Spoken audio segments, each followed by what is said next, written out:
Comme je l'ai précisé dans la vidéo précédente, je lance une nouvelle rubrique que j'ai décidé d'intituler La question. Je ne vais pas revenir sur le concept de ce principe, à moins que ce soit l'inverse, le principe de ce concept. Comme le corbeau est un animal solitaire, pour le moment je reste enfermé dans ma solitude. La solitude youtubesque, celle dont je suis victime sur la plateforme YouTube. Pas de questions de votre part, donc je suis obligé de vous les poser moi-même. Je vais faire une psychanalyse de ma personnalité. En tout cas, dans un premier temps, enfin plutôt dans un deuxième temps, parce que le premier temps c'était cette introduction. Le deuxième temps, maintenant, c'est celui de vous dire bonjour, salutations à vous tous, vous connaissez la formule maintenant. Rentrons dans le vif du sujet, pas de temps à perdre. Pourquoi je considère que les youtubeurs sont tous des cons? Sans doute déjà parce qu'ils le sont, mais pas que. C'est aussi pour dire quelque chose de pas très sympathique à leur égard, parce qu'ils ne font rien pour mériter de la sympathie de ma part et de la vôtre, comprenez bien mes propos. Ça me fait chier, je m'emmerde de plus en plus quand je regarde YouTube. Tu as l'impression que le monde tourne autour uniquement de leur petite personnalité. Le centre du monde, c'est le youtubeur, c'est bien connu. Les mecs t'expliquent ce qui est bien, ce qui est mal. Tous sont victimes de harcèlement, ça les énerve, ça les énerve énormément. Ils ont décidé de faire une activité publique, de se mettre en avant. Ils acceptent toutes sortes de compliments. Là, vous pouvez y aller,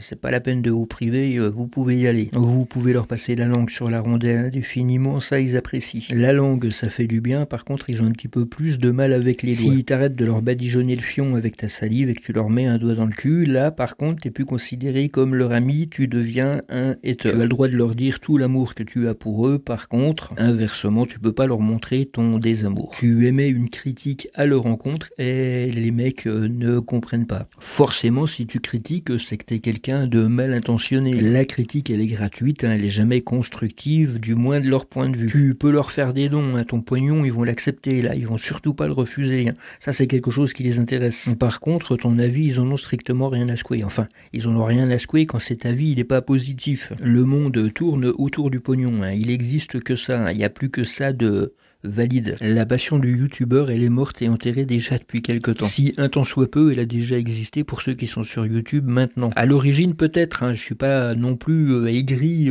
complètement. Complètement, totalement, je pense que tu as saisi le sens de la phrase. Aujourd'hui, tout ça, c'est fini. La passion, elle n'existe plus. La passion, elle est juste dans la formulation. Ils font tous des vidéos par passion, mais quand ils perdent leur monétisation ou qu'ils se font striker une de leurs vidéos parce qu'ils ont utilisé des droits qu'ils n'avaient pas le droit d'utiliser, droit d'auteur, droit d'image, etc., etc. Les mecs là par contre ils crient au scandale. Ouais, c'est pas normal, je me suis fait striker ma vidéo, pourtant sur une vidéo de 5 minutes j'ai utilisé que 30 secondes de musique qui m'appartenait pas. L'excuse pitoyable du branleur de service qui a rien compris. Déjà dans un premier temps je te donne une information, du contenu qui t'appartient pas, t'as le droit de l'utiliser. C'est con, mais t'as le droit de l'utiliser. Par contre t'as pas le droit de monétiser ta vidéo. Alors arrête de raconter de la merde. Tu cherches juste à te faire du pognon en utilisant du contenu qui t'appartient pas. Et même si tu utilises que 2 secondes de ce contenu là sur une vidéo qui fait 1 heure, tu l'utilises quand même. Mais c'est vrai qu'en même temps faut les comprendre, c'est super facile de se plaindre comme ils le font. YouTube en appliquant cette règle empêcherait leur créativité. La créativité des uns et des autres c'est de voler du contenu. Tu te sors les doigts du cul, tu crées ton contenu de A à Z. Comme ça,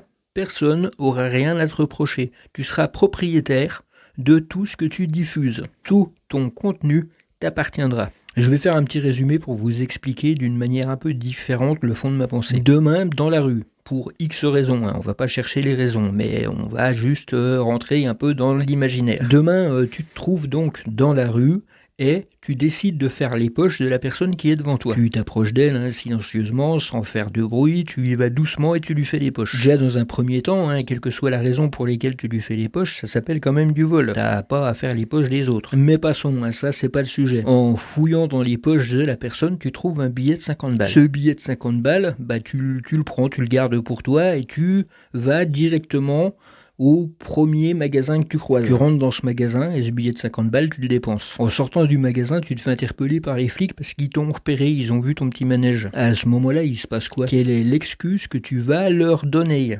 Que vas-tu leur dire? Quels sont les arguments que tu vas leur fournir? Tu vas leur dire quoi? Que le billet de 50 €, tu l'as pas gardé longtemps sur toi, que tu l'as tout de suite dépensé? Sur une journée de 24 heures, le billet que t'as volé, tu l'as gardé qu'une seule minute. Tu l'as gardé qu'une minute et tu l'as tout de suite dépensé, donc c'est pas du vol.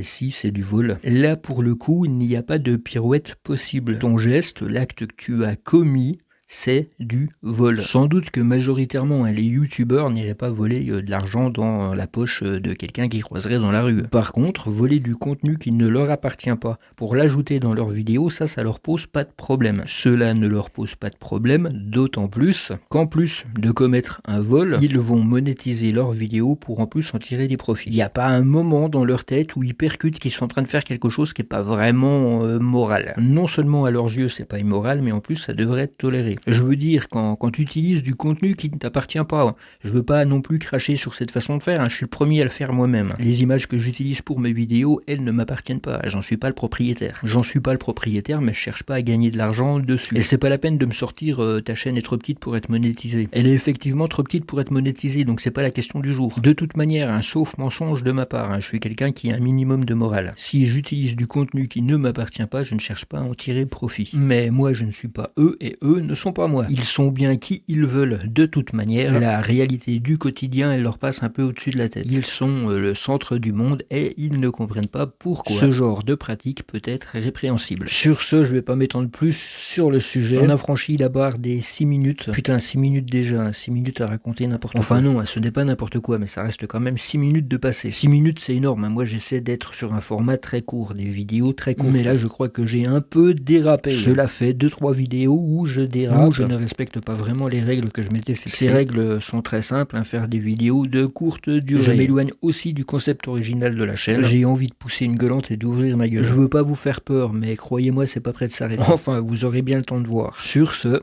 salutations à vous et à la prochaine.